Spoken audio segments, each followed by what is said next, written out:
శ్రమ లేకపోతే దేవునికి నువ్వు సమీపముగా రాలేవు. శ్రమ అని అగ్ని వచ్చిందనుకో ఆటోమేటిక్ గా యేసయ్య దగ్గరికి వచ్చి ఆయన పాదాల మీద పడిపోతావు.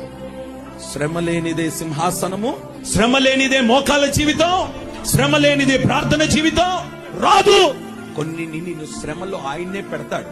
ఎందుకు పెడతాడనంటే నువ్వు కాస్త దూరంగా ఉన్నావు, ఆయనకు దగ్గర తీసుకొని రావడానికి అడ్డుగా ఏమున్నాయో వాటిని ఆయన తొలగించి నిన్ను దగ్గరికి తీసుకొచ్చుకుంటాడు.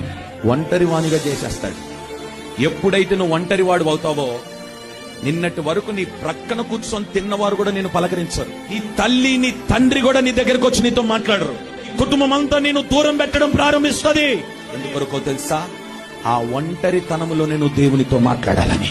నువ్వు ఒంటరిగా ఉన్నప్పుడే నీ కుడి చేయి పట్టుకొని నీకు సహాయము చేస్తాడు. నిన్ను శ్రమ పెడుతున్నాడు అని అంటే నువ్వు సంతోషించాలి. ఎందుకో తెలుసా? ఈ శ్రమ నాకు మేలాయను.